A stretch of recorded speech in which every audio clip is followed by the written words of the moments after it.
ಅಡಿಯೇನ್ ರಾಮಾನುಜದಾಸನ್. ತಿಂಗಳಿನ 2 ಪಕ್ಷಗಳ 11ನೆಯ ದಿನ ಏಕಾದಶಿ ಅಂತ ಹೇಳಿ ಉಪವಾಸ ಮಾಡೋದು ಎಲ್ರಿಗೂ ಗೊತ್ತಿದೆ. ಆದರೆ ಆ ಎಲ್ಲ ಏಕಾದಶಿಗೂ ಒಂದೊಂದು ಹೆಸರು ಹಾಗೂ ಮಹತ್ವ ಇದೆ.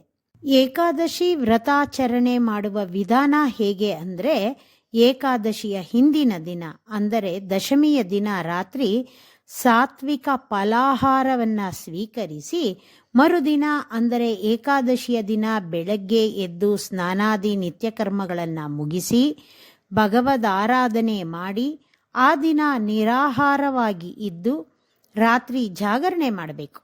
ಆ ಸಮಯದಲ್ಲಿ ಭಗವಂತನ ಧ್ಯಾನ ಹಾಗೂ ನಾಮ ಸಂಕೀರ್ತನೆ ಮಾಡಬೇಕು. ಮರುದಿನ ಅಂದರೆ ದ್ವಾದಶಿಯ ದಿನ ಬೆಳಗ್ಗೆ ಬೇಗನೆ ಸ್ನಾನಾದಿ ನಿತ್ಯ ಕರ್ಮಗಳನ್ನು ಮುಗಿಸಿ ದೇವರ ಆರಾಧನೆ ಮಾಡಿ ತೀರ್ಥ ಸ್ವೀಕರಿಸಿ ಅನ್ನವನ್ನು ಊಟ ಮಾಡಿ ಪಾರಣೆ ಮಾಡಬೇಕು. ಈ ರೀತಿಯಾಗಿ ಯಾರು ಏಕಾದಶಿ ವ್ರತವನ್ನು ಆಚರಿಸ್ತಾರೋ ಅವರು ಇಹದಲ್ಲಿ ಸಕಲ ಸುಖಭೋಗಗಳನ್ನೂ ಅನುಭವಿಸಿ ಪರದಲ್ಲಿ ವೈಕುಂಠವನ್ನು ಸೇರೋದು ನಿಶ್ಚಿತ. ಇಂತಹ ಮಹತ್ಪೂರ್ಣ ವ್ರತಕ್ಕೆ ಇರುವ ಹೆಸರು ಹಾಗೂ ಮಹತ್ವವನ್ನು ತಿಳಿದುಕೊಳ್ಳೋಣ. ವರ್ಷದ ಮೊದಲ ತಿಂಗಳು ಚೈತ್ರ ಮಾಸವಾಗಿರೋದ್ರಿಂದ ಚೈತ್ರ ಶುದ್ಧ ಏಕಾದಶಿಯಿಂದನೇ ಆರಂಭಿಸೋಣ.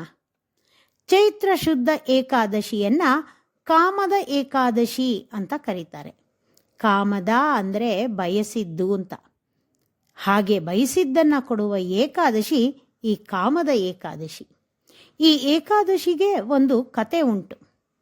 ಒಮ್ಮೆ ಕಾರ್ಕೋಟಕ ನಾಗರಾಜನ ಆಸ್ಥಾನದಲ್ಲಿ ಸಂಗೀತ ನೃತ್ಯ ನಡೀತಿರುತ್ತೆ. ಅಲ್ಲಿ ಹಾಡೋದಕ್ಕೆ ಅಂತ ಒಬ್ಬ ಗಂಧರ್ವ ಬಂದಿರ್ತಾನೆ. ಅವನ ಹೆಸರು ಲಲಿತ, ಅವನ ಪತ್ನಿಯ ಹೆಸರು ಲಲಿತಾ ಅಂತ. ಆ ಗಂಧರ್ವ ನಾಗರಾಜನ ಆಸ್ಥಾನದಲ್ಲಿ ಹಾಡ್ತಿರೋವಾಗ ತನ್ನ ಪತ್ನಿಯನ್ನ ನೆನೆಯುತ್ತಾ ಲಯ ತಪ್ತಾನೆ.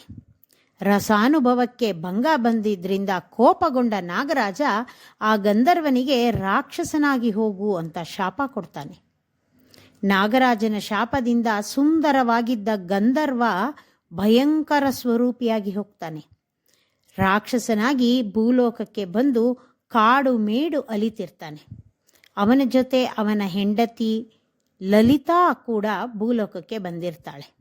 ಭೂಲೋಕದಲ್ಲಿ ಹೀಗೆ ಪರದಾಡ್ತಾ ಇರೋವಾಗ ಜ್ಞಾನಿಯೊಬ್ಬರನ್ನ ನೋಡಿ ಲಲಿತಾ ಅವರ ಬಳಿ ತನ್ನ ಗಂಡನಿಗೆ ಒದಗಿರುವ ಕಷ್ಟಗಳನ್ನು ಹೇಳಿಕೊಂಡು ಪರಿಹಾರ ಹೇಳಿ ಉದ್ಧಾರ ಮಾಡಬೇಕು ಅಂತ ಕೇಳ್ಕೊಳ್ತಾಳೆ. ಆಗ ಆ ಜ್ಞಾನಿಯು ಚೈತ್ರ ಶುದ್ಧ ಏಕಾದಶಿಯ ದಿನ ಉಪವಾಸ ವ್ರತ ಮಾಡಿದರೆ ಬೇಡಿದ ಫಲ ದೊರಕೋದ್ರಿಂದ ಆ ಏಕಾದಶಿಯನ್ನ ಕಾಮದ ಏಕಾದಶಿ ಅಂತ ಕರೆಯಲಾಗತ್ತೆ ಅಂತ ಹೇಳ್ತಾರೆ. ಆದ್ರಿಂದ ಆ ದಿನ ಉಪವಾಸ ವ್ರತ ಮಾಡಿ ನೀವು ಏನು ಬೇಡ್ಕೋತೀರೋ ಅದು ನೆರವೇರತ್ತೆ, ಹಾಗೆ ಮಾಡಿ ಅಂತ ಹೇಳಿ ಹೊರಟೋಗ್ತಾರೆ.